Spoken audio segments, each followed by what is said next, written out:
She was 6 months pregnant when he left her for his boss's daughter, taking her grandmother's ring, her savings, and her future. 4 years later, she walked into the most exclusive gala in New York City on the arm of a billionaire, with 12 security guards clearing her path. Her ex-husband's champagne glass shattered on the marble floor when he saw her. He had no idea she'd just bought his company, and when he begged her to stop, she looked him dead in the eye and asked, "I'm sorry, do I know you?" This is the story of how a woman went from a garage apartment to a corner office and made everyone who underestimated her wish they hadn't. Stay until the end to see what she did with her grandmother's ring, because that twist will leave you speechless. The ultrasound photos were still warm in Emma Morgan's hand when she opened the apartment door. 6 months pregnant and glowing despite the rain soaking through her coat, she'd stopped at Ryan's favorite Thai restaurant on the way home from the doctor's office. She couldn't wait to tell him they were having a girl. The Louis Vuitton suitcases in the hallway stopped her cold. Emma stood there, water dripping from her umbrella onto the hardwood floor. Her grandmother's estate sale money had paid to refinish. The takeout bag crinkled in her grip. From the living room came the sound of ice clinking in a glass, her favorite glass, the one with the small chip on the rim that she'd been meaning to replace for 2 years. She walked forward slowly, her hand instinctively moving to her rounded belly. Ashley Reed sat on their couch, the vintage velvet couch Emma's grandmother had given them as a wedding present, wearing Emma's bathrobe, the expensive silk one Ryan had bought her last Christmas, the one she saved for special occasions. Ashley's perfectly manicured nails tapped against Emma's chipped glass as she scrolled through her phone with practiced indifference. Ryan stood by the window, hands in his pockets, wearing the suit Emma had ironed for him that morning before her doctor's appointment. He'd kissed her forehead on his way out, told her to text him as soon as she knew the baby's gender. That had been 7 hours ago. "Emma?" Ryan's voice was flat, rehearsed. "Sit down, we need to talk." Emma's fingers tightened on the ultrasound photos. Through the plastic bag, she could smell the pad thai cooling, the lemongrass and lime that usually made her mouth water. Now it made her stomach turn. "I'm 6 months pregnant." The words came out steady, which surprised her. "With your daughter." Ashley looked up from the phone for the first time, examining her nails. "Yeah, Ryan mentioned. Honestly, this is awkward for everyone. Maybe it's better this way. Clean break before the baby complicates things." Emma stared at the woman on her couch in her robe, drinking from her glass. Ashley couldn't have been more than 26 or 27. Her skin had that expensive glow that came from monthly facials and spa treatments, not from working double shifts to put your husband through business school. "Ryan." Emma's voice cracked on his name. "What is this? What's happening?" He turned from the window and Emma saw it then. The decision had already been made. This wasn't a conversation. This was a notification. "This isn't working," Ryan said, his tone clinical, like he was explaining a failed business merger. "You're comfortable, Emma, safe. I need someone who matches my trajectory. Ashley and I, we're building something bigger." The ultrasound photos slipped from Emma's fingers, scattering across the floor. In one of them, the technician had written, "It's a girl," in cheerful purple marker. The exclamation point seemed to mock her now. "I've been supporting you for 4 years, Emma whispered. "I worked 60-hour weeks so you could get your MBA. I wrote half your thesis. I built the financial models for your internship applications. And I'm grateful for that," Ryan interrupted, already moving toward the suitcases. "My lawyer will contact you. I've been generous with the terms. Don't make this difficult." That's when Emma noticed the ring on Ashley's finger. Not just any ring, Emma's grandmother's ring. The platinum Art Deco piece from the 1920s that had been passed down through 3 generations of strong women in her family. Her grandmother had placed it on Emma's finger the morning of her wedding, tears in her eyes as she said, 3 generations of strong women wore this ring. Women who survived wars and depressions and losses. Now you remember what you come from, Emma girl. That's my grandmother's ring. Emma's voice came from somewhere far away. Ryan, you can't give her my grandmother's ring. Ashley held up her hand, admiring the way the platinum caught the light. It's gorgeous, isn't it? Ryan said it was a family heirloom. His family, I assumed. Does it matter? I bought you a replacement ring when we got engaged, Ryan said, already at the door with Ashley beside him. This one? It was always mine to give, and I'm giving it to someone who appreciates ambition. The door closed. Emma stood in the silent apartment, Thai food growing cold on the floor beside her, ultrasound photos scattered like fallen leaves. She lowered herself slowly to the ground, her pregnant belly making the movement awkward. She gathered the photos one by one, her hands shaking so badly it took 3 tries to stack them neatly. She pressed them against her chest and touched her belly with her free hand. "It's okay, baby girl," she whispered to her unborn daughter. "It's just you and me now. We'll be okay. We have to be okay." But as she sat on the floor of the apartment that was no longer hers, surrounded by furniture, bought with her paychecks, and memories of a marriage that had apparently been over long before tonight, Emma wasn't sure she believed it. The baby kicked, a small flutter against her palm. Emma closed her eyes and made herself a promise. No matter what came next, her daughter would never see her mother stay broken. She didn't know it yet, but 3 catastrophes were coming, one after another after another. And after that, 18 months of hell. 3 gym, 4 hours of sleep a night, and one decision that would change everything. But first, she had to survive tomorrow, and the day after that, and the day after that, one breath at a time. 8 months later, Emma sat in a leather chair 60 stories above Boston, watching a lawyer slide papers across a mahogany desk. Baby Lily slept in the carrier, strapped to Emma's chest, 3 months old and blissfully unaware that her mother's entire world was about to collapse for the second time. "The prenuptial agreement you signed is quite clear, Ms. Morgan." The lawyer's voice had the practiced sympathy of someone who delivered bad news for a living. Emma blinked. "I never signed a prenup. We were married at City Hall. It was just us and 2 witnesses from the coffee shop next door." The lawyer rotated his laptop screen toward her. March 17th, 2019, 11:47 p.m. "Do you recall this date?" Emma stared at her signature, notarized and official. The date stirred something in her memory. Ryan had woken her up past midnight, frantic about a work emergency. He'd needed her to sign some standard tax forms for his new promotion. She'd been exhausted from a 14-hour shift, working overtime to cover his business school tuition. She'd signed without reading, trusting him like a fool. "Per the agreement," the lawyer continued, each word landing like a small bomb, "the condo at 47 Riverside Drive remains Mr. Stafford's sole property, as his name appears on the deed. The joint savings account containing approximately $47,000 represents Mr. Stafford's reimbursement for educational investments made during the marriage. The 2019 Honda Accord was leased in his name and has been returned. Your settlement consists of $3,000 and your personal effects."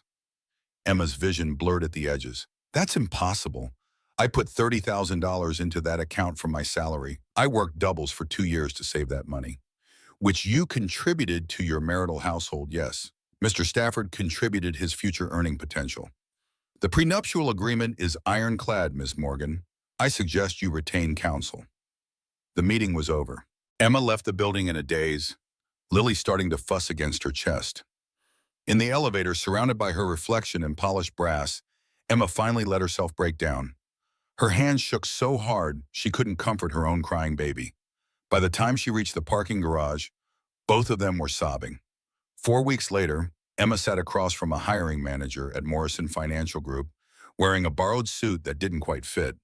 She'd left Lily at the discount daycare that took 80% of what she'd make in a week. The resume in the interviewer's hands represented her old life. Financial analyst, top of her class, 3 years of solid performance reviews. "I know I have a gap in employment," Emma started, "but I stayed current with market trends. I actually developed a proprietary algorithm for risk assessment."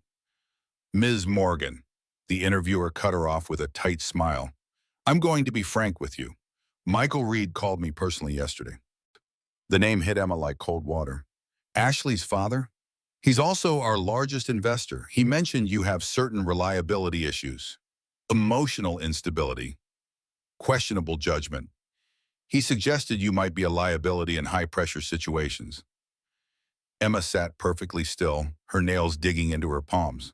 "That's not true. My performance reviews—" "I'm sorry, we're going in a different direction."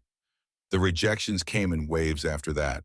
47 applications, 12 interviews, all ending the same way: overqualified, underexperienced, we'll be in touch, don't call us. One HR representative pulled her aside after an interview and whispered, "Michael Reed has a long reach in this city. You're blacklisted." "I'm sorry." Emma finally took a data entry position at ClearPoint Solutions. $16 and 50 cents an hour. No benefits. Night shift. She'd gone from analyzing million-dollar portfolios to inputting insurance claims in a fluorescent-lit office that smelled like stale coffee and broken dreams. The third catastrophe struck at 3 in the morning on a Tuesday. Emma was in the bathroom stall at work, pumping breast milk into bottles she'd label and leave for the daycare worker. When her phone rang, she saw Jen's name and answered immediately. Her best friend never called during Emma's work hours unless something was wrong. "Emma, it's Lily." Jen's voice was pure panic. "She's not breathing right. I'm calling 911. The hospital emergency room lights were too bright, too cold. Emma stood helplessly as doctors intubated her 3-month-old daughter, explaining respiratory distress and NICU transfers in clinical terms that didn't match the terror flooding Emma's veins. "Are you the primary insurance holder?" An administrator appeared with a clipboard. "My ex-husband's insurance, we just divorced. The baby should still be covered."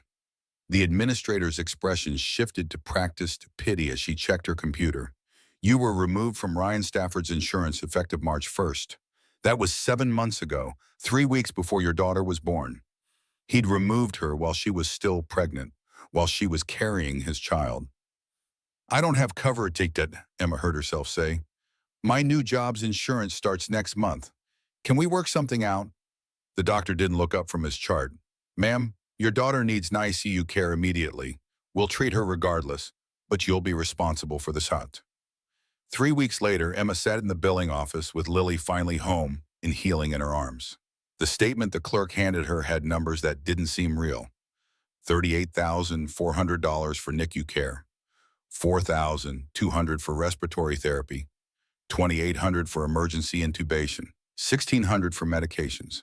Total, $47,000, the exact amount Ryan had taken from their savings account. Her phone buzzed with a text message. The first communication from Ryan in 8 months. "Heard Lily was in hospital. Hope she's okay. FYI, my lawyer says I'm not financially responsible for medical bills since you have primary custody. Good luck." 30 seconds later, another message. "Also, don't contact me directly. All communication goes through my attorney." Emma sat in the hospital parking lot, Lily sleeping in her car seat, holding a bill that would take 13 years to pay off at $300 a month. When she started the car, the check engine light came on. That was the moment Emma understood the truth. Ryan hadn't just left her. He'd systematically destroyed her. The prenup she didn't know she'd signed. The blacklist she didn't know existed. The insurance he'd canceled while she was pregnant with his child.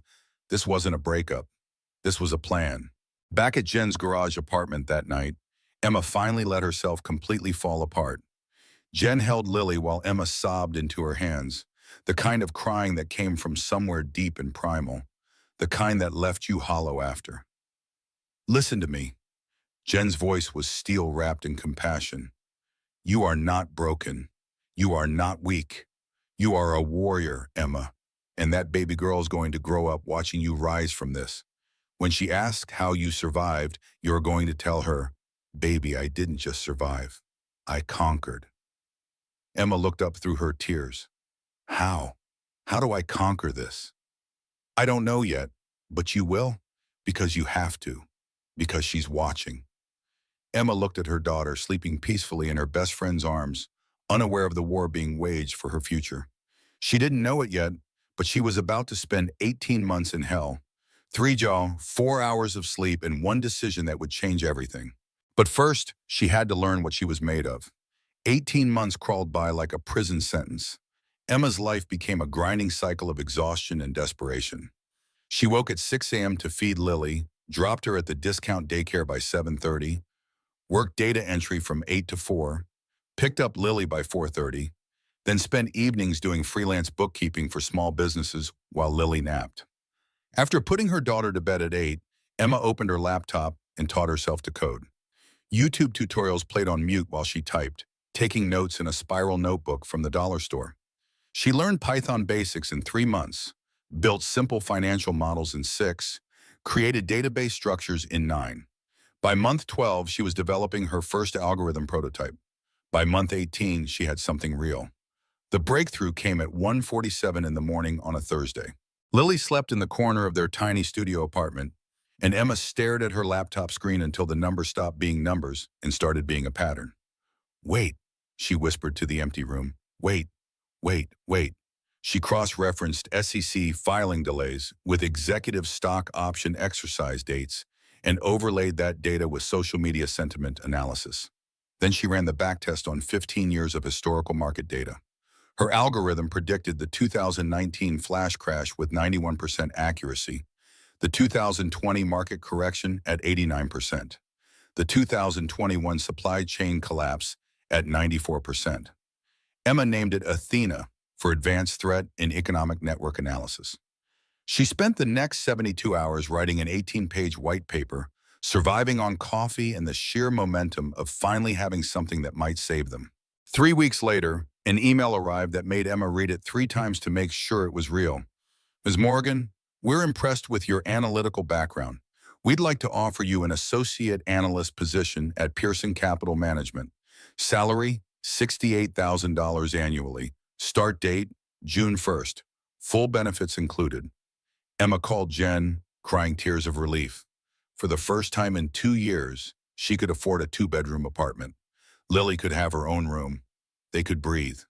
She signed the lease that weekend, bought Lily a real toddler bed, new, not used, and allowed herself one nice dinner at a casual restaurant where she didn't have to check the prices before ordering. For the first time, Emma whispered to Lily as they fell asleep that night, "We're going to be okay." She had no idea that one phone call was about to destroy everything. May 28th arrived like any other Thursday. Emma was working her final 2 weeks at ClearPoint Solutions, counting down the days until her new job started. Her phone rang at 11:47 a.m. "Mr. Morgan, this is Human Resources at Pearson Capital Management." The voice was professionally apologetic. "I'm calling about your position. I'm afraid there's been an unexpected development. We're restructuring our analyst department, and your position has been eliminated." Emma's blood ran cold. "But I signed a contract. I gave notice at my current job. I signed a lease. We'll honor 1 month of severance. I'm very sorry. This was a board-level decision made yesterday." The call ended. Emma's hands shook as she pulled up LinkedIn on her computer. It took her less than 5 minutes to find it. Michael Reed's investment firm had acquired a 30% equity stake in Pearson Capital Management, dated May 27th, 1 day before her position was eliminated. She scrolled down and found Ryan's latest post, uploaded that same afternoon. The photo showed him and Ashley at a charity gala, both in black tie, looking like they belonged on a magazine cover. "Thrilled to announce my promotion to Chief Operating Officer at Reed Capital Partners. Couldn't have done it without my incredible wife Ashley and my mentor Michael Reed. Here's to building empires." The comments were a chorus of congratulations. Michael Reed himself had written, "Well deserved, son. You're the future of this company." Ashley had added, "So proud of my husband." Emma stared at the screen for 10 minutes, completely numb. That evening, she sat on the floor of her new empty apartment. She couldn't afford movers, couldn't afford furniture. The first month's rent, plus deposit, plus the overlap with her old apartment had drained her savings. $3,400, everything she had left. Lily's toddler bed sat in its box, unopened. Lily herself was crying because she was hungry. Emma opened the refrigerator, empty except for formula and 2 eggs. She pulled out her food stamps card and tried to buy groceries at the corner store.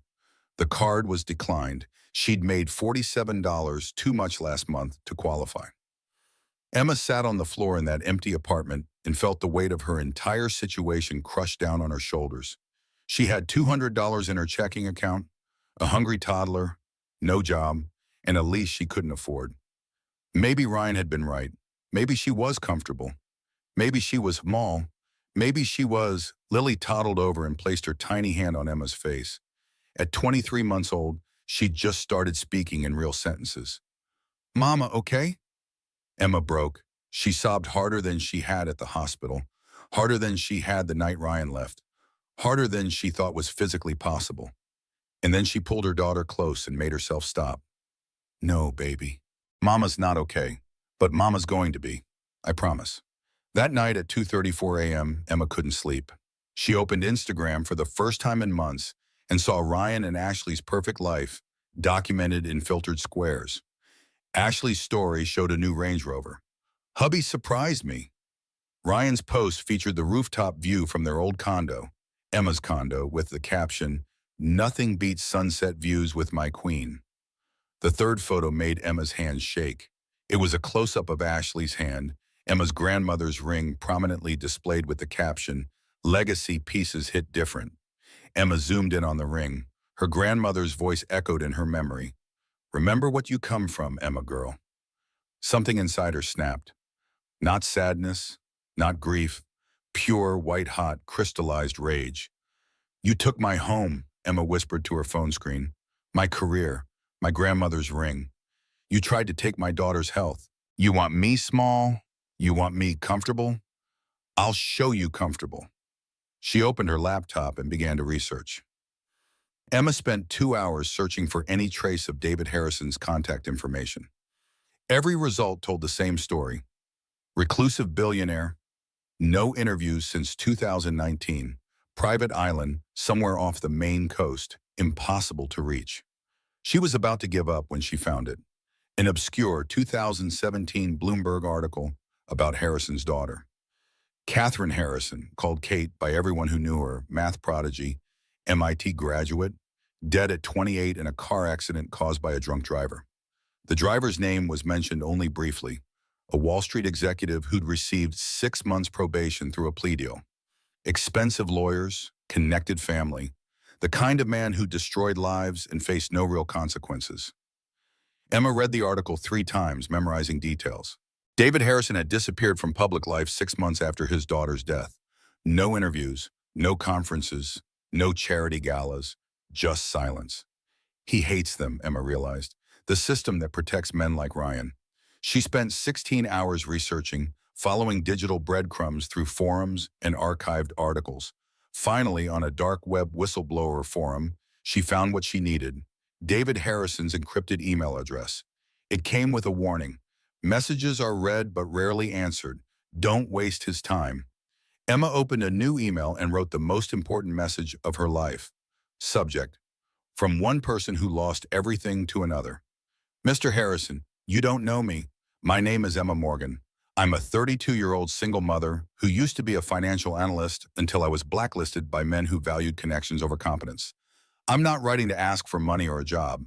I'm writing because I built something that I think your daughter, Kate, would have appreciated. It's a predictive algorithm called Athena. It identifies systemic vulnerabilities in over-leveraged corporate debt structures. I tested it on 15 years of historical data. It would have predicted every major market event from 2008 to 2023 with 91% or better accuracy. But more importantly, it identifies the companies that create those vulnerabilities. The ones run by mediocre men who cook books, hide risks, and destroy lives without consequences.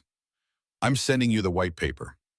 Not because I expect a response, but because I think Kate would have wanted someone to finish what people like her started, holding the bastards accountable. Respectfully, Emma Morgan. She attached her 18-page PDF and hit send at 4:47 a.m. Emma closed her laptop and looked at Lily sleeping on an air mattress, the only furniture they owned. I did something, baby girl, she whispered. I don't know if it'll work, but I tried. She lay down next to her daughter and closed her eyes, certain that nothing would come of it. She'd be back to data entry tomorrow, or maybe a cashier job, or anything that would keep them fed and housed. Emma had no idea that in exactly 74 hours, her life would change forever. 3 days later, at 11:04 a.m., Emma was working her final 2 weeks at ClearPoint Solutions when her desk phone rang. The old landline never rang. Everyone used email or messaging apps. Her boss yelled from across the room, annoyed. Morgan, you got a call on the main line. Make it quick. Emma picked up the receiver. Hello? The voice on the other end was gravelly, quiet, and unmistakable. even though she'd only heard it in news clips from years ago. Ms. Morgan, David Harrison, your math is elegant. Your thesis is correct. My plane lands at Boston Logan in 90 minutes. Be there. Private Aviation Terminal, Hangar 7. The line went dead. Emma sat frozen, staring at the phone in her hand. Morgan, her boss's voice cut through her shock. You're on the clock. Emma logged out of her computer. She grabbed her purse from under her desk. She walked toward the exit without looking back. Where do you think you're going? Your shift ends at... I quit, Emma said without turning around. She walked out of ClearPoint Solutions and never looked back. The private aviation terminal at Boston Logan was nothing like the main airport.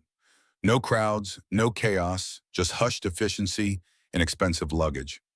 Emma stood in her data entry business casual, a pencil skirt from Target and a blouse with a small coffee stain she hadn't noticed until now, feeling completely out of place.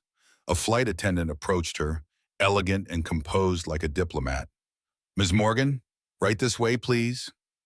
I didn't bring anything, Emma said, panic creeping into her voice. My daughter is at daycare. I can't just leave. Mr. Harrison arranged for a nanny service to pick up your daughter from daycare. His mother, Mrs. Margaret Harrison, will supervise personally. She raised 4 children. Your daughter will be safe. Emma stopped walking. He did all that in 90 minutes? The flight attendant smiled. Mr. Harrison is efficient. May I offer you champagne?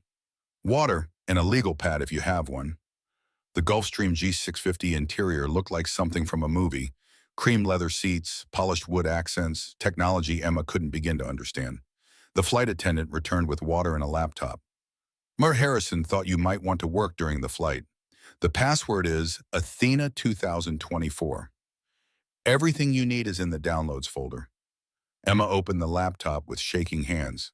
The downloads folder contained 15 years of proprietary market data from Harrison Global Ventures. Information she'd need $10 million in security clearance to access.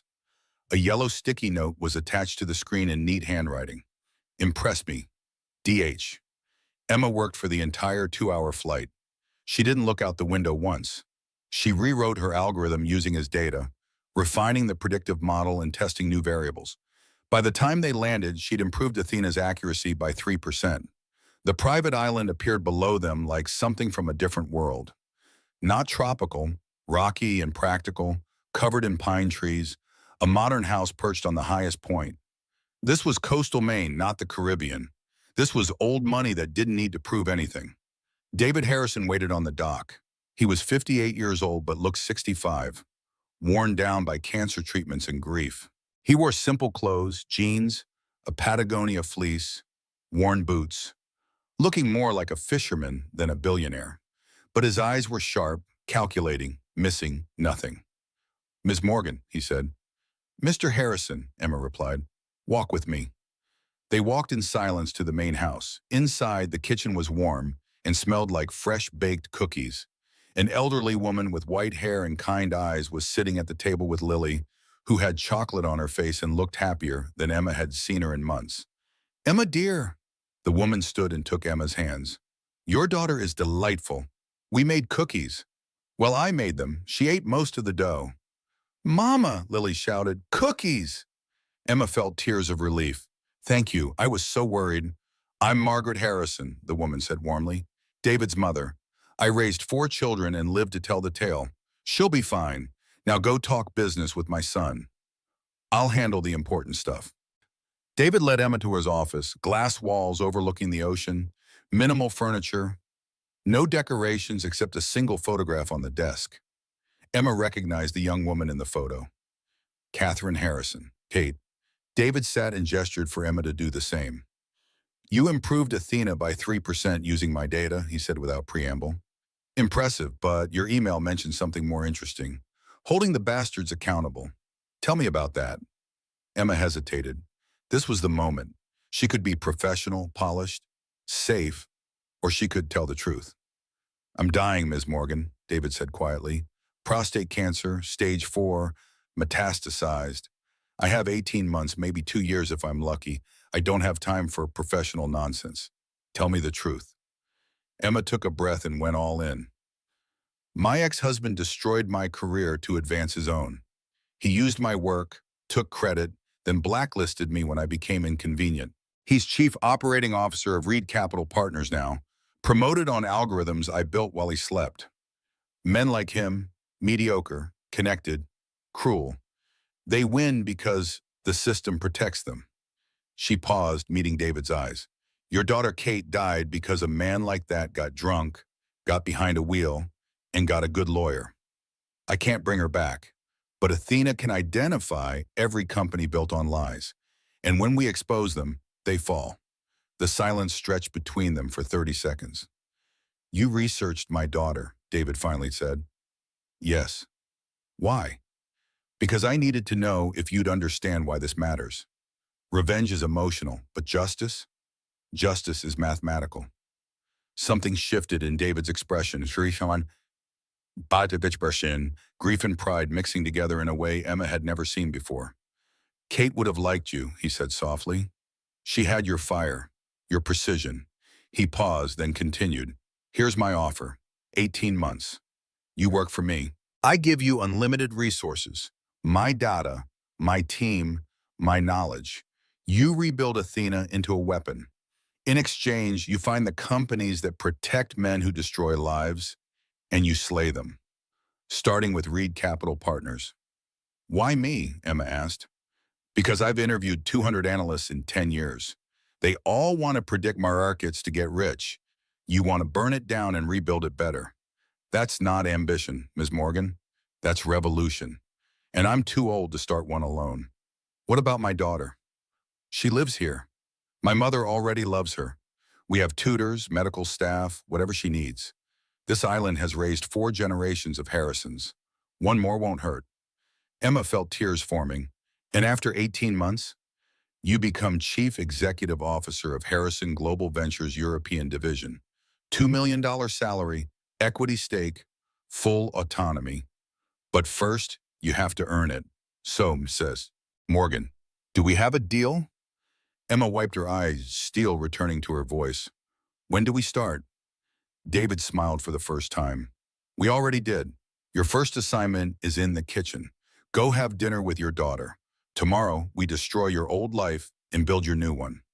The next 18 months broke Emma 7 times and rebuilt her into someone unstoppable. The first 3 months were the hardest. David was a brutal teacher, tearing apart every assumption Emma had about finance, about power, about how the world really worked. Your code is sloppy, he'd say, rejecting her work for the 4th time. You're thinking like an employee. Employees predict markets. Chief executives create markets. Start over. Emma would rewrite everything, surviving on 3 hours of sleep and pure determination. Margaret Harrison would bring her coffee at 2 a.m., finding Emma in the lab surrounded by screens and whiteboards. My son sees something in you, Margaret said one of those nights. The same thing he saw in Kate. Don't prove him wrong. In month 2, Emma called Jen at 3 in the morning crying, I can't do this. Emma sobbed into the phone. He's right. I'm thinking too small. What if I'm not smart enough? What if I'm wasting his time? He's dying, Jen. Stop. Jen's voice was firm. Listen to me. You built Athena while working 3 jobs and raising a toddler alone in a garage. What you're feeling isn't failure, Emma. It's growing pains. Your brain is literally rewiring itself. Let it hurt, then get back up. But what if he didn't fly you to Maine because he felt sorry for you?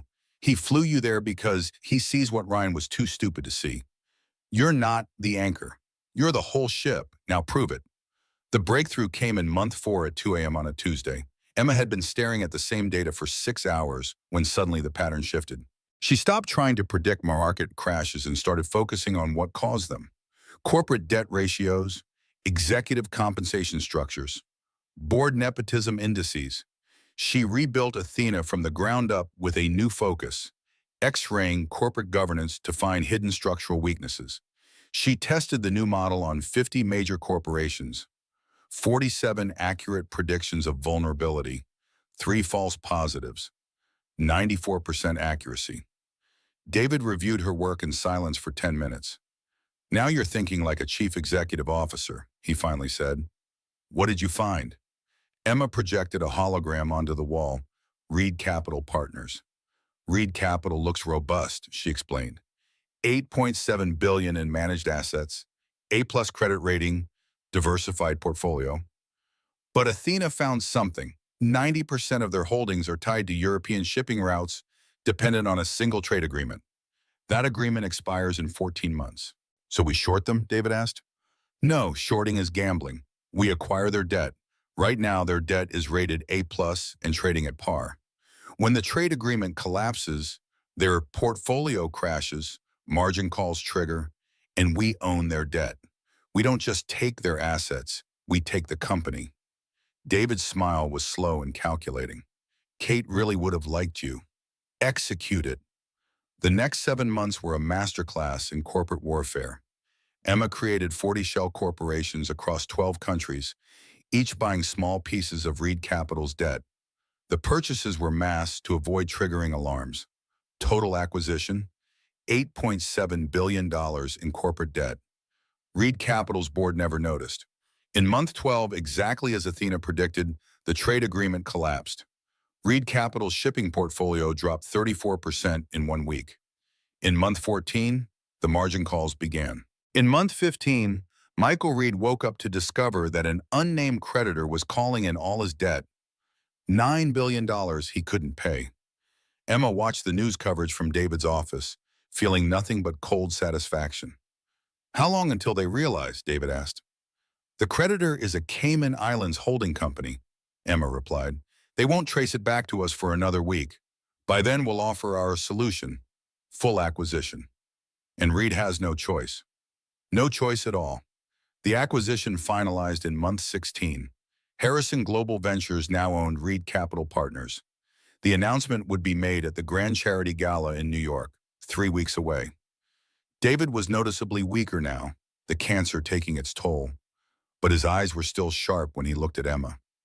The gala, he said, that's where we announce it. David, you don't have to come. I can present alone.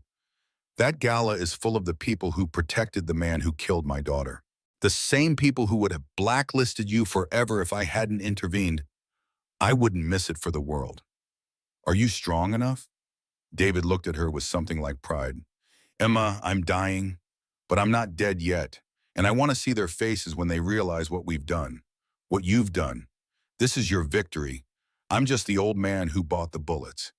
You're the one who pulled the trigger. Emma felt her throat tighten.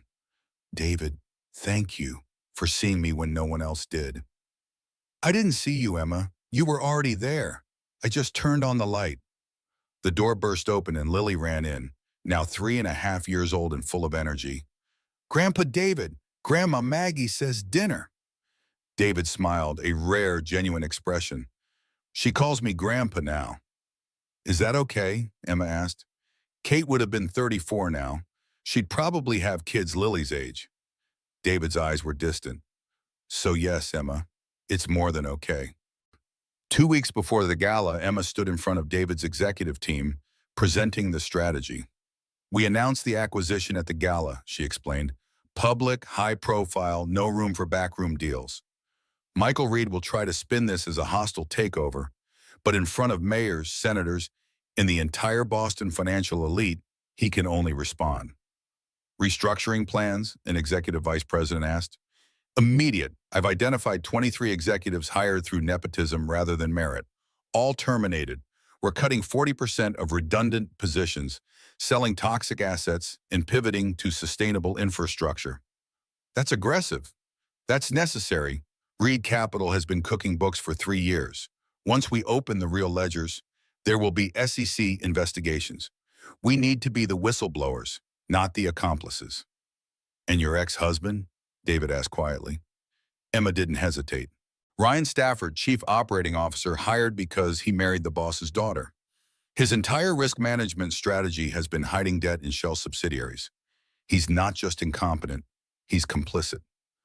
Recommendation, immediate termination and a file prepared for the SEC documenting his fraudulent reporting. The room was silent. You know this will destroy him, David said. Yes. And you're okay with that?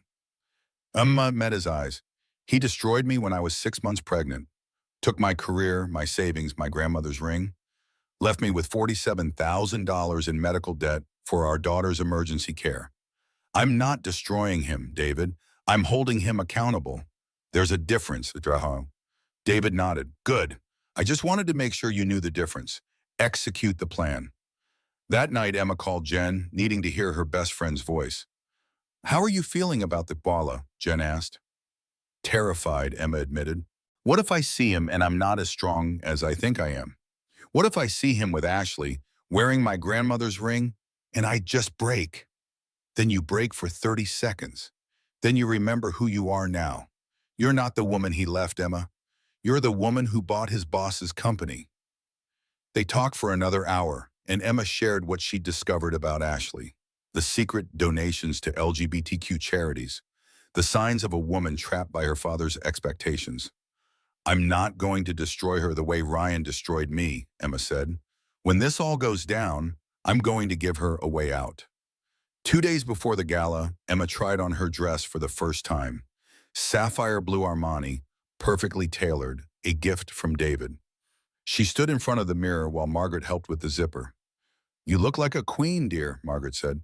Emma stared at her reflection. I don't recognize myself. Good.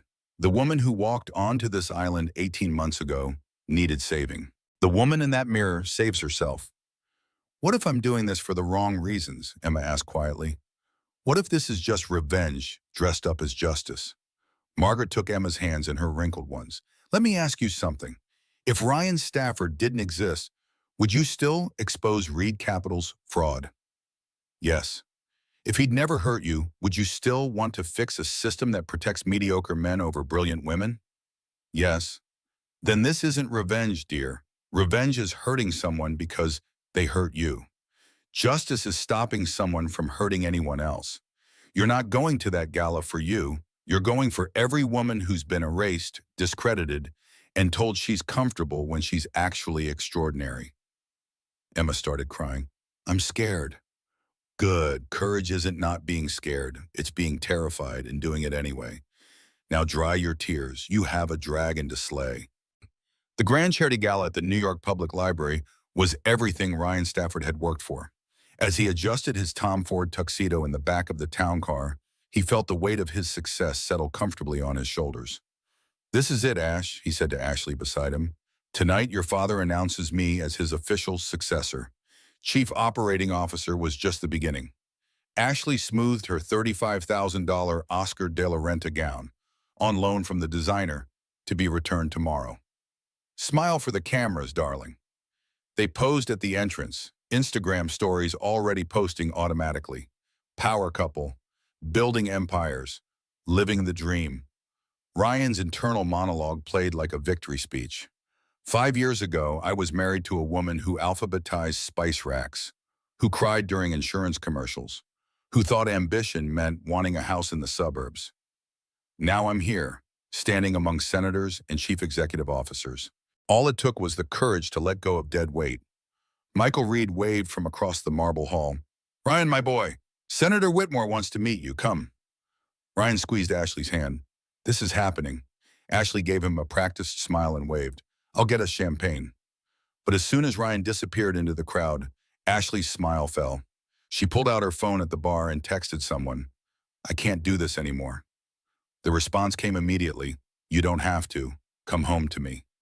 Ashley typed back, after tonight, I promise. She deleted the conversation and ordered vodka instead of champagne. Double. Neat. She drank it in one swallow, trying to steady her shaking hands. Her phone buzzed with an Instagram notification. An anonymous message. I know who you really are, and I'm on your side. A friend. Ashley's blood ran cold. At 7:47 p.m., the string quartet suddenly stopped playing mid-song. The abrupt silence made everyone look up from their conversations and champagne flutes. A security detail moved through the entrance, 12 men in dark suits with earpieces, moving with military precision. They began clearing a path from the main doors to the central podium. Ryan frowned, annoyed. What the hell? Who do they think? A security guard stepped in front of him. Please step aside. I'm Ryan Stafford, Chief Operating Officer of Reed Capital. This is, Sir? The guard's tone left no room for negotiation. "Step aside." Ryan found himself pushed back into the crowd, Ashley beside him, looking embarrassed. "This is humiliating," she whispered. All eyes turned to the entrance as the massive doors opened. Outside, a black Rolls-Royce Phantom idled at the curb, its engine a whisper of power. The driver opened the rear door, and the first person to emerge made the entire room gasp. David Harrison. The reclusive billionaire who hadn't been seen at a public event in 4 years stepped out of the car. He was thinner than his old photographs suggested, grayer, clearly ill. But his presence filled the space like gravity. He wore a simple black tuxedo with no jewelry except an MIT-class ring. He stood by the car door and waited. Then he extended his hand back toward the car. A black high heel emerged first. Simple, elegant, lethal. Then a leg, leading to a sapphire blue Armani gown. The woman who stepped out and took David Harrison's offered arm was not beautiful in the conventional way Ashley was beautiful. Ashley was decoration. This woman was a declaration. Her hair was pulled back in a sleek, professional updo. Minimal makeup, simple diamond studs, though no one in the room knew they had belonged to David's late daughter, Kate. Her posture was perfect. Her expression was calm, controlled, powerful. She was someone who didn't need to prove anything to anyone. Ryan's champagne glass slipped from his hand and shattered on the marble floor. The sound echoed in the sudden silence like a gunshot. "No," Ryan whispered. That can't be." Ashley looked at the woman on David Harrison's arm. "Who is that? Is she famous?" Ryan's voice came out hollow, broken.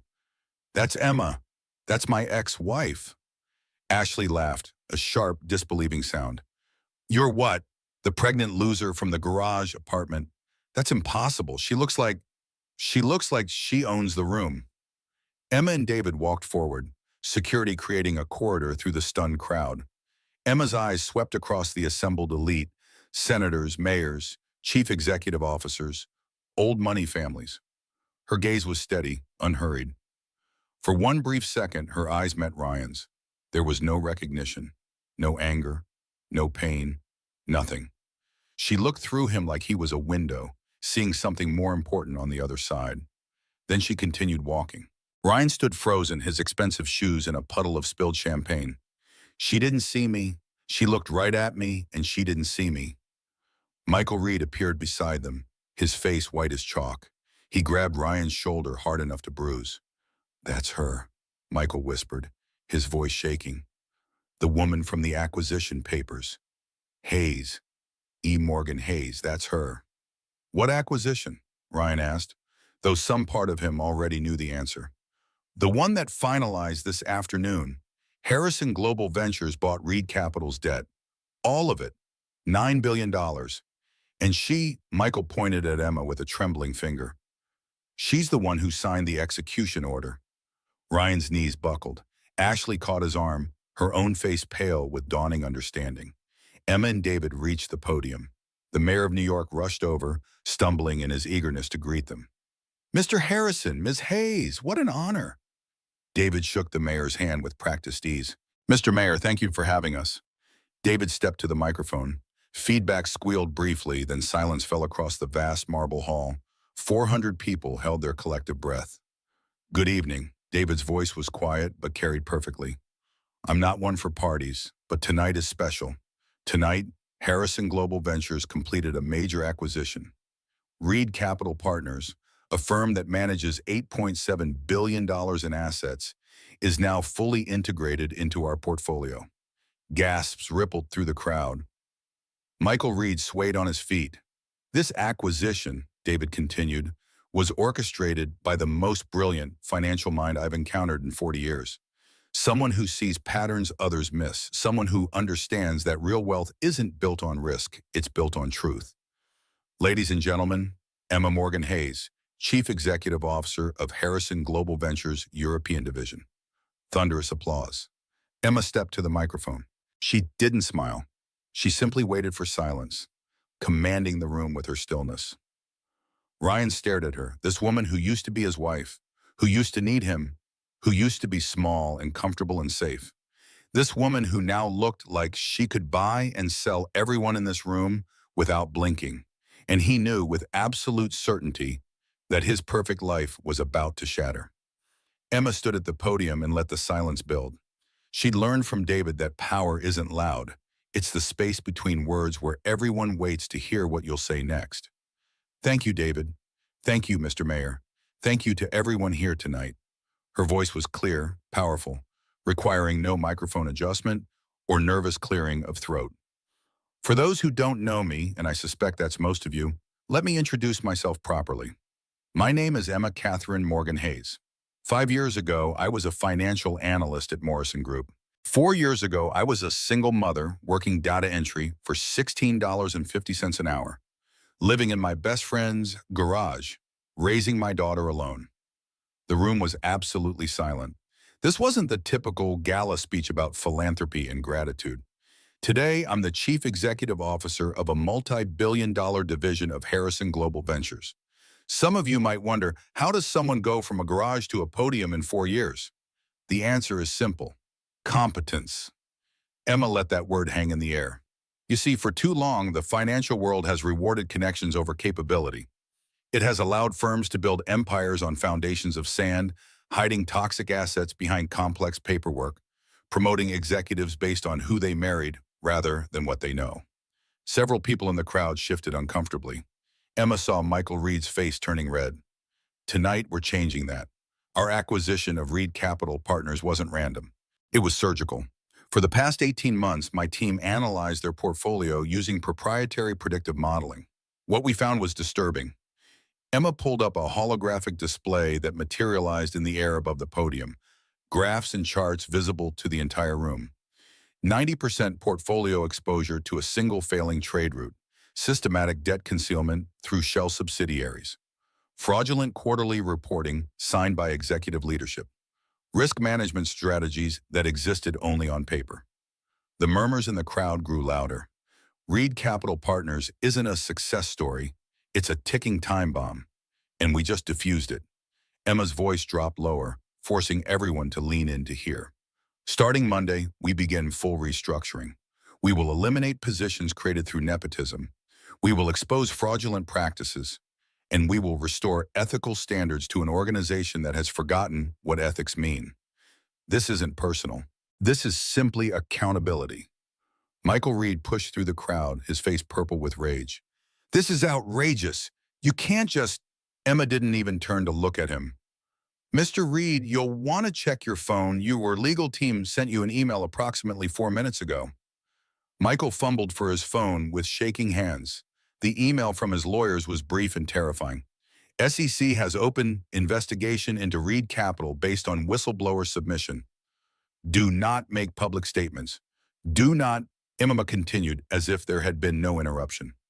For the record, Harrison Global submitted a comprehensive audit to the Securities and Exchange Commission this morning, time-stamped hours before our acquisition finalized, which protects us as whistleblowers under federal law. Your fraudulent quarterly reports from the past 3 years are now federal evidence, Mr. Reed.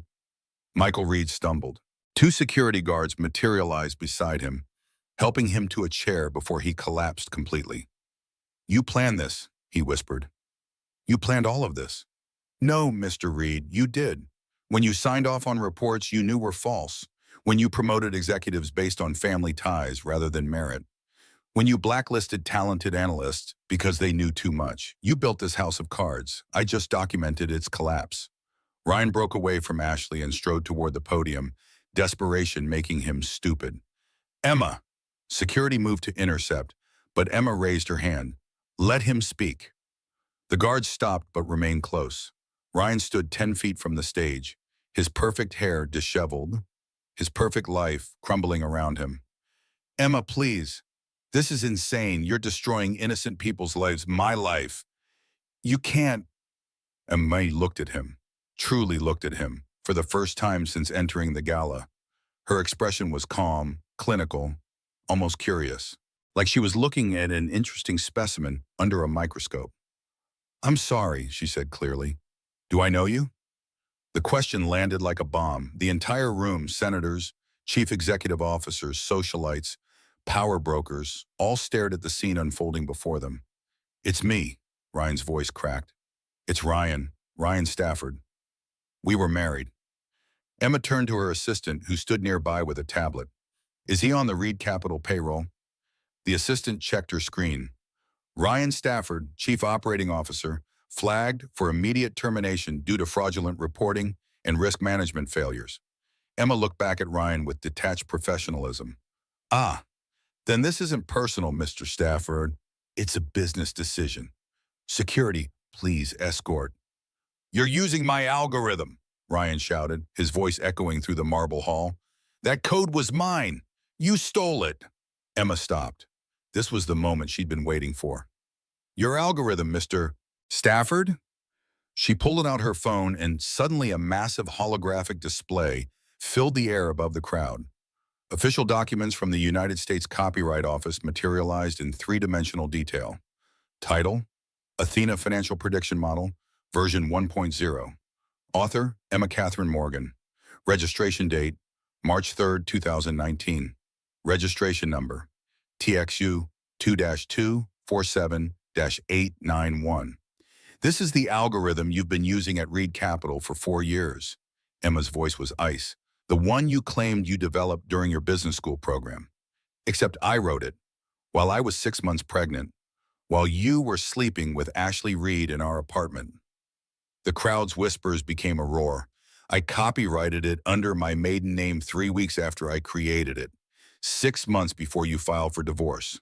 Which means, Mr. Stafford, you haven't just been taking credit for my work. You've been committing intellectual property theft. For 4 years, my lawyers will be in touch." Ryan's face went from red to white in seconds. "Emma, I'm sorry, I didn't know. I was wrong. Please, can we just—" "You didn't know?" Emma's voice cut through his pleading. "You didn't know you were using work I created? Or you didn't know you'd get caught?" "I was young. I made mistakes. Mr. Stafford, I haven't thought about you in 18 months. And now that I'm looking at you, I realize I never really knew you at all. You were just a mistake I had to survive long enough to correct. Security, we're done here." 2 guards took Ryan by the arms. He struggled against them, all dignity abandoned. "Emma, what about Lily? What about our daughter?" Emma froze. The room went deathly silent. She turned slowly, and for the first time that night, real emotion crossed her face. Not anger, something colder, something final. "Our daughter." Her voice was barely above a whisper, but it carried to every corner of the vast hall. "Lily hasn't had a father for 4 years, Mr. Stafford. She had a sperm donor who abandoned her while she was in a NICU fighting to breathe. She had a man who refused to pay a single medical bill, who changed his number so she couldn't reach him, who removed her from his insurance while she was still inside me." Emma's voice didn't rise, but it cut deeper than any shout could. "You're not her father. You're a cautionary tale I'll tell her when she's old enough to understand that some people choose ambition over love. And when she asks me if she should forgive you, I'll tell her that's her choice to make, not mine, and certainly not yours."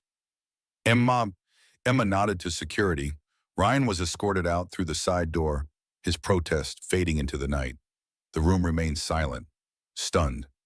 Emma looked out at the crowd, at the senators and chief executive officers and old money families who ran this city, this country, this world. "Are there any questions?" she asked calmly. No one spoke. "Then enjoy your evening. Thank you for your time." Emma stepped down from the podium and disappeared into the crowd with David beside her, security forming a protective bubble around them both. Ryan was gone. Michael Reed was finished. Reed Capital was hers. But Emma wasn't done yet. There was one more person in that room who needed to hear the truth. Emma stepped down from the podium and immediately felt a hand on her arm. She turned, ready to signal security, but stopped when she saw Ashley Reed's face.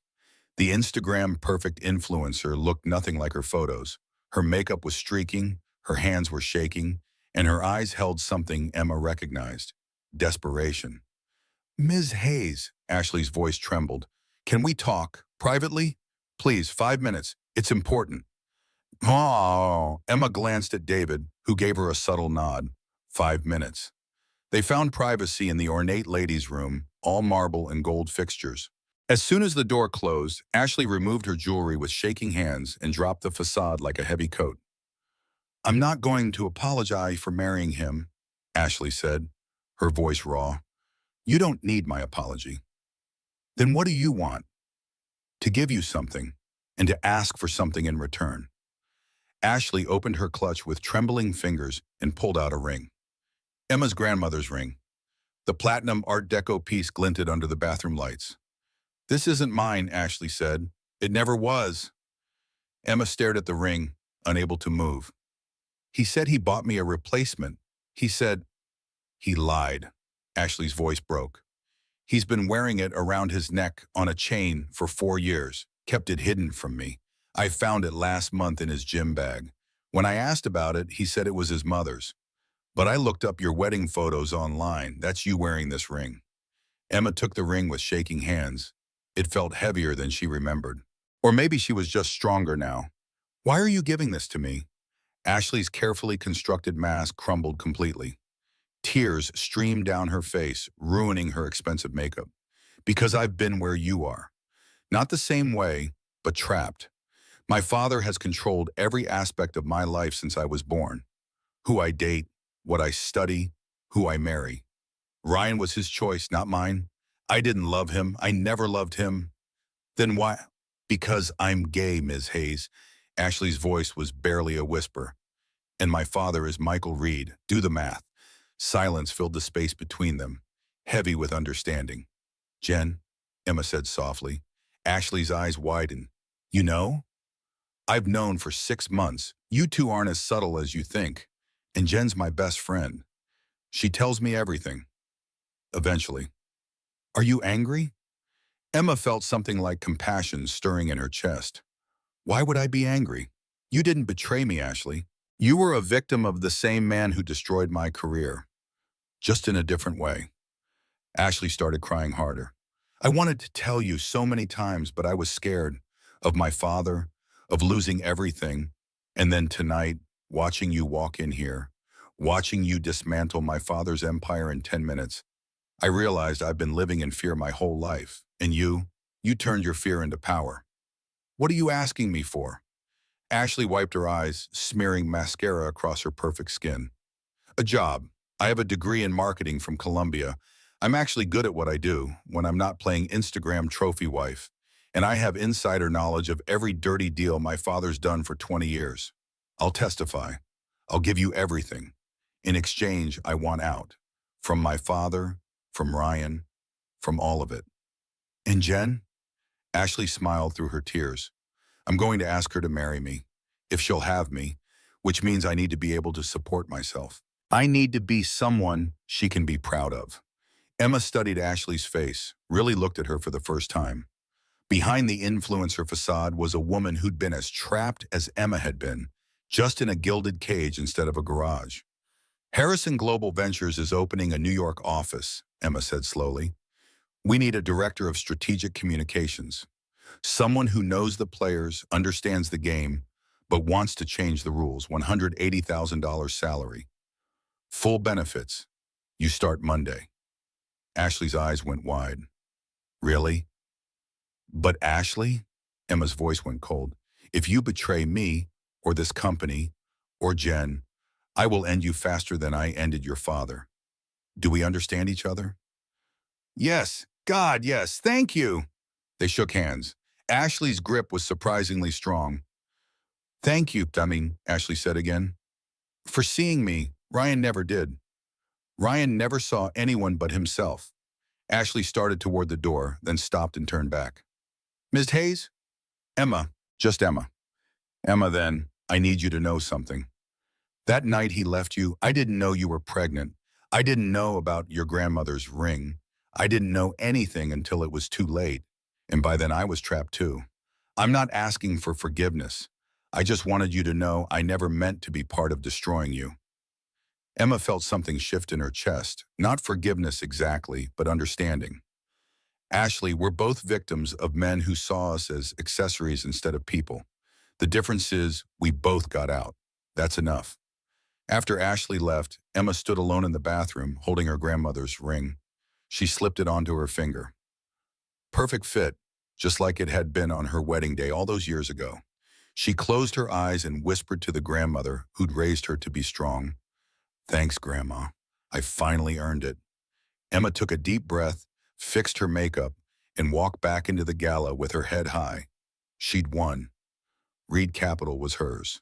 Her grandmother's ring was back where it belonged. Ashley was free.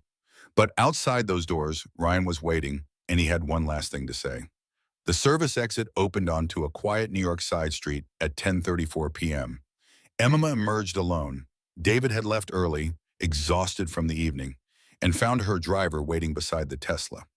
Ryan sat on the curb 20 feet away, his expensive tuxedo rumpled, his tie undone. There was a red mark on his cheek from where Ashley had apparently slapped him. He looked up when Emma appeared, and something in his eyes made her pause. "Emma, please, just 5 minutes." Emma turned to her driver. "Waiting in the car." The driver hesitated, clearly concerned, but Emma gave him a look that said she could handle this. He retreated to the Tesla, though he kept watching through the windshield. Emma and Ryan stood alone on the empty street, lit by the yellow glow of streetlights.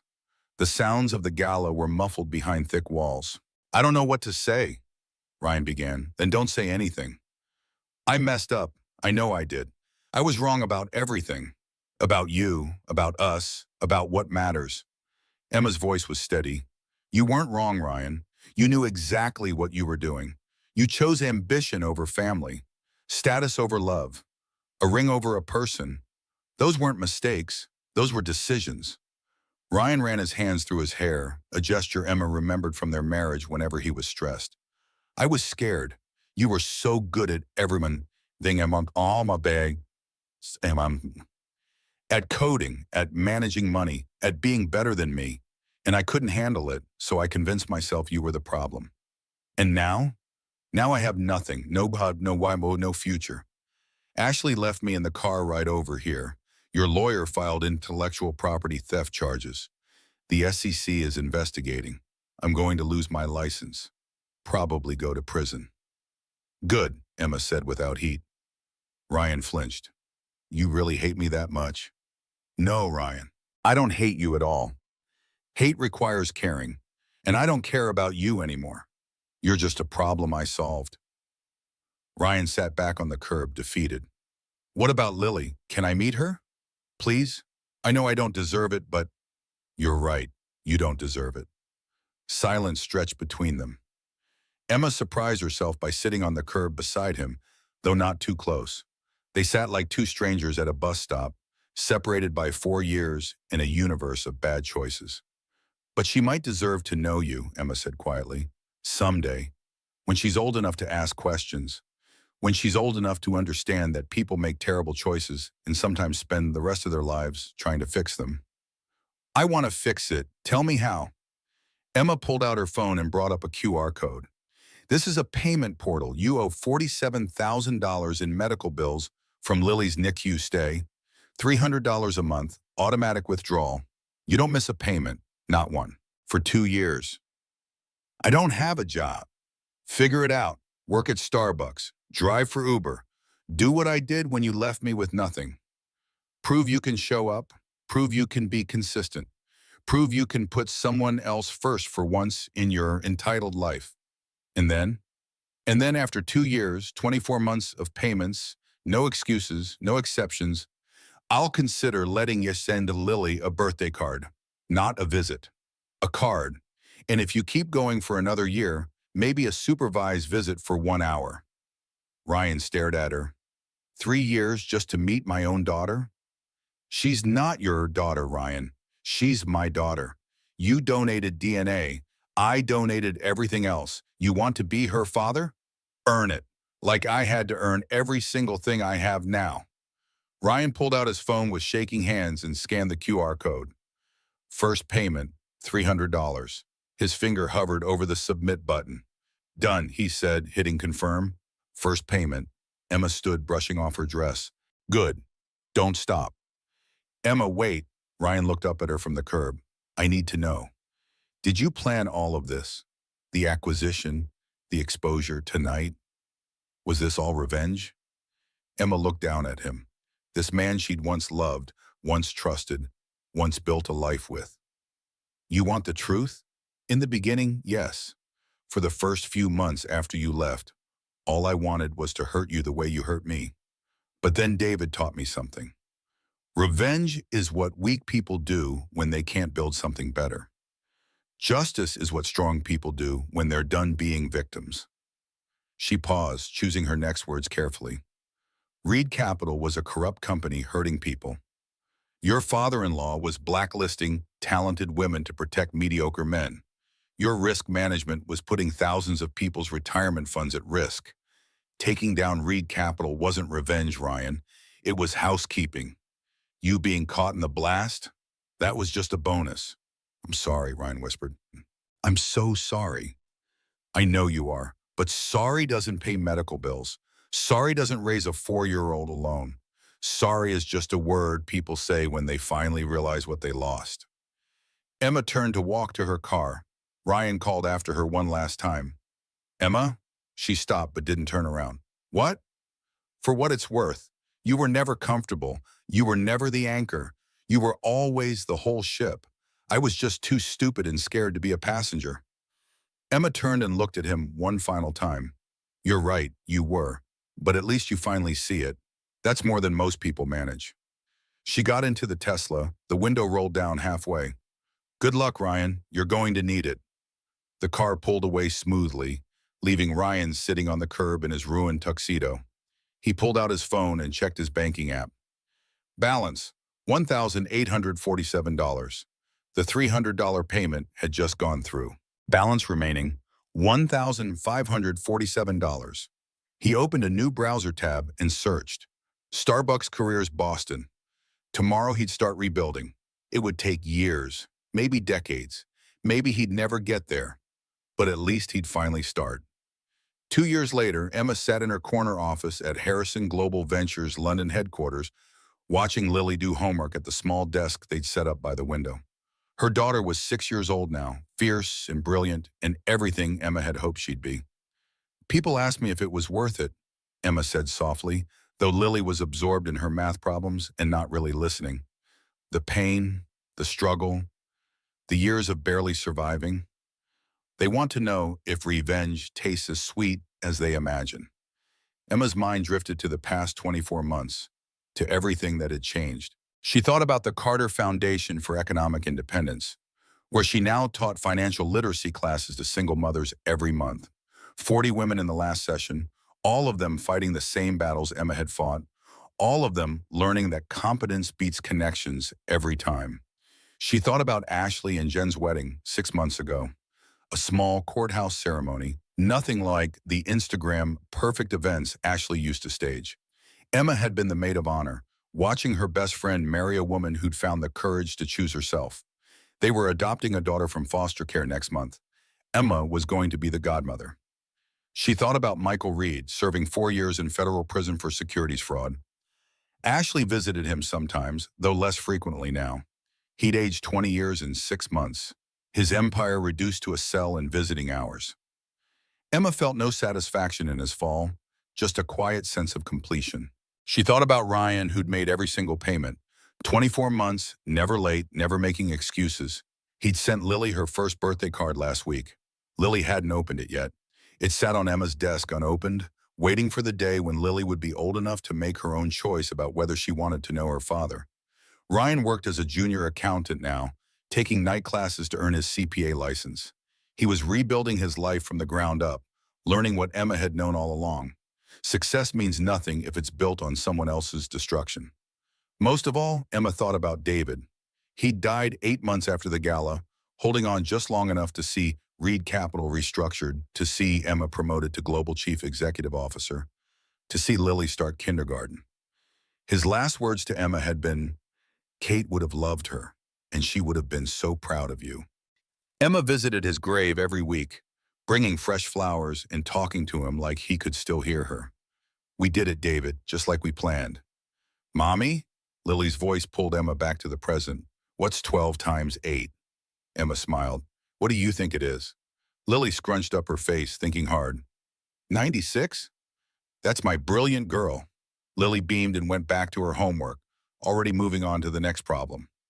Emma watched her daughter, this fierce, smart, beautiful child who'd given her a reason to survive when survival seemed impossible. Emma closed her laptop and walked over to Lily, kissing the top of her head. Come on, baby. Let's go home. Can we get ice cream? Absolutely. They left the office hand in hand, Lily chattering about her day at school, about her best friend Marcus, about the science fair project she was planning. Emma listened and laughed, feeling lighter than she had in years. Behind them on Emma's desk, 3 photo frames stood in a row. The first showed Emma holding newborn Lily in the hospital, both of them exhausted and afraid and completely alone.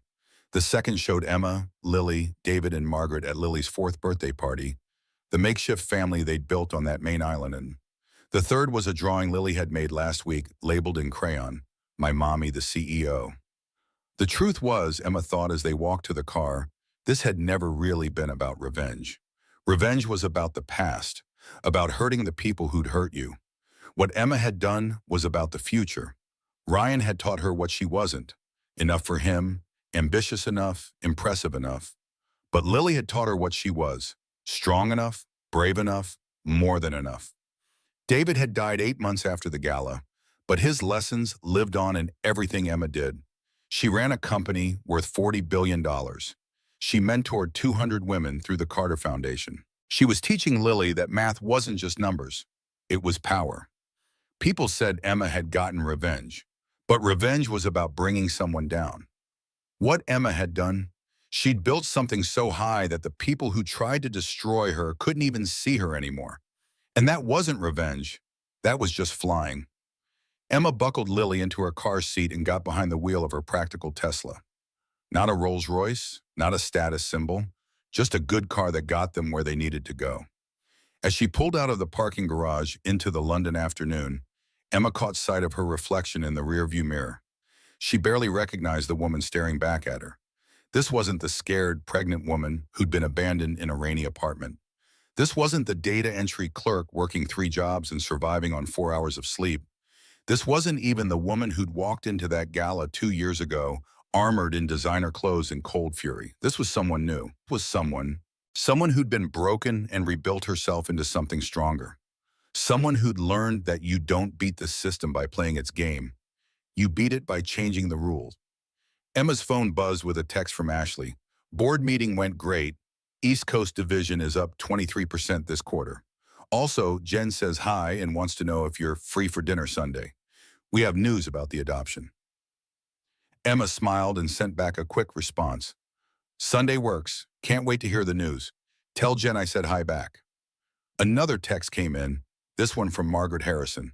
Lily left her stuffed rabbit here last weekend. I've been holding it hostage and demanding regular video calls as ransom. Call your grandmother. I miss you both. Emma laughed out loud. Margaret had insisted they call her Grandma Maggie after David died, saying she'd already lost one daughter and granddaughter and wasn't about to lose another family.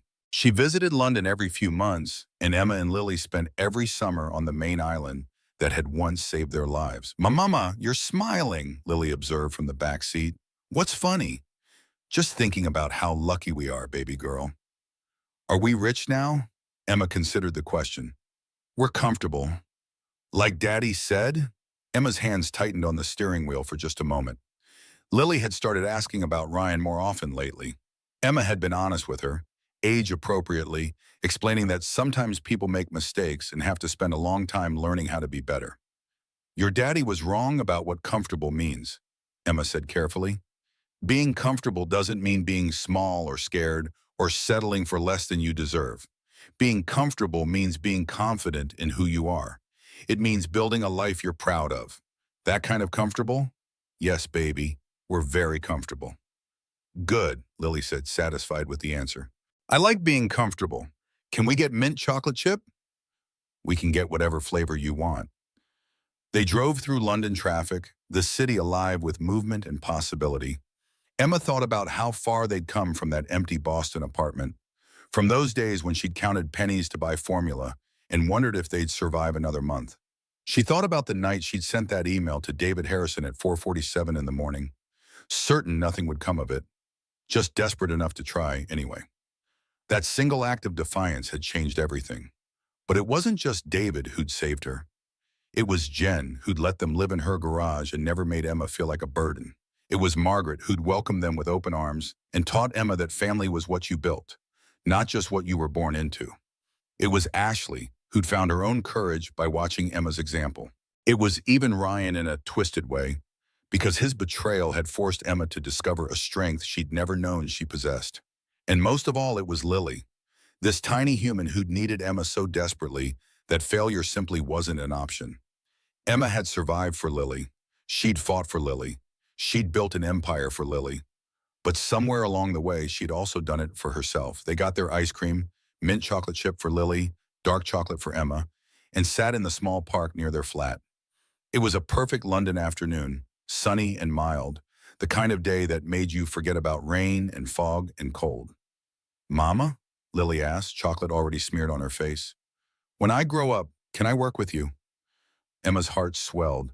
"You can do anything you want when you grow up, baby. Anything at all. I want to be like you, smart and strong and in charge." "You're already smart and strong," Emma said, wiping chocolate off Lily's chin. "The in charge part will come. And I want to help people like you do, with your foundation." Emma pulled Lily close, breathing in the smell of her daughter's shampoo and the sweetness of ice cream. "Then that's exactly what you'll do." They sat in comfortable silence for a while, watching other families play in the park. Emma saw mothers pushing strollers, fathers playing catch with their kids, grandparents supervising from benches, normal families living normal lives. Emma and Lily weren't normal, not by any traditional measure. They'd been through fire and come out forged into something new. But they were family, and they were happy, and that was enough. More than enough. Emma's phone buzzed one more time. A text from a number she didn't recognize. "Payment confirmation. Month 25 of 36. Thank you for the opportunity to make this right. R. Ryan, still paying, still trying." Emma deleted the text without responding. She'd told him what he needed to do, and he was doing it. In another 11 months, if he kept it up, she'd consider letting him send another birthday card. In another year after that, maybe a supervised visit. Maybe. That was Lily's choice to make when she was old enough. Emma wouldn't force forgiveness or relationship or anything else. She'd simply give Lily all the information when the time came and let her brilliant, strong daughter decide for herself. "Time to go home?" Emma asked. "Can we walk? It's so nice out." Absolutely. They walked hand in hand through the London streets, Lily skipping and chattering, Emma listening and smiling. They passed the tube station where Emma had first arrived in London 3 years ago, terrified and excited and barely believing her life had changed so dramatically. They passed the coffee shop where Emma had spent countless early mornings on reviewing acquisition documents and planning Reed Capital's downfall. They passed the small playground where Lily had made her first London friend. Every block held a memory of rebuilding, of healing, of becoming. When they reached their flat, a beautiful 3-bedroom in a good neighborhood, nothing ostentatious but solidly, comfortably theirs, Emma felt that familiar sense of peace settle over her. This was home, not the apartment she'd shared with Ryan, not the garage where they'd struggled to survive, not even the main island where they'd been transformed. This home they'd built themselves, brick by brick, day by day, choice by choice. Emma made dinner while Lily did more homework. They ate together, talking about everything and nothing. They gave Lily her bath, read 3 bedtime stories, and tucked her in with her beloved stuffed rabbit that Margaret had mailed back with a ransom note that made Lily giggle. "Mama?" Lily asked sleepily. "Are you happy?" Emma smoothed her daughter's hair back from her forehead. "Yes, baby, I'm very happy." "Good. I love you, Mama." "I love you too, sweetheart. More than all the stars in the sky." Lily drifted off to sleep, and Emma sat in the chair beside her bed for a long time, just watching her breathe. 6 years ago, she'd sat in a hospital chair watching the same child fight for every breath in a NICU, terrified they wouldn't make it. Now look at them. Emma finally got up and went to her own room. She changed out of her work clothes and into comfortable pajamas. She made herself tea and sat on her small balcony, looking out over the London skyline. Her phone buzzed with one last notification, an email from the Carter Foundation's executive director. "Emma, we just hit 5,000 women served through the foundation. 5,000 single mothers who now have financial literacy skills, small business loans, and childcare support. Because of you. Because you turned your pain into purpose. Thank you. Emma read the email 3 times, tears streaming down her face. 5,000 women, 5,000 families, 5,000 chances at a better life. That was what it had all been for. Not revenge, not even justice, really. Just a simple, radical act of making sure no other woman had to go through what she'd gone through alone. Emma thought about Ryan sitting on that curb 2 years ago, broken and humiliated. She thought about Michael Reed in his prison cell. She thought about Ashley finding the courage to choose love over fear. She thought about David Harrison, who'd given Emma the tools to transform her pain into power, and then died knowing his daughter's legacy lived on. She thought about the women in her financial literacy classes, their faces so like her own face had been, exhausted, desperate, determined. She thought about the businesses they were building, the futures they were creating, the cycles they were breaking. People said Emma had gotten revenge on the man who'd destroyed her. But revenge was petty. Revenge was small. Revenge was looking backward. What Emma had done was look forward. She'd taken her pain and turned it into a foundation that helped thousands. She'd taken her humiliation and turned it into a company that rewarded competence over connections. She'd taken her grandmother's ring back, yes, but more importantly, she'd lived up to what that ring represented. Generations of strong women who survived and thrived and built something lasting. Emma was flying now, not because she'd brought Ryan down, but because she'd built herself up so high that his opinions simply didn't matter anymore. And that, Emma thought as she finished her tea and went to bed, was the real victory. Not revenge, just flying. The moon was full and bright over London that night, casting silver light through Emma's window.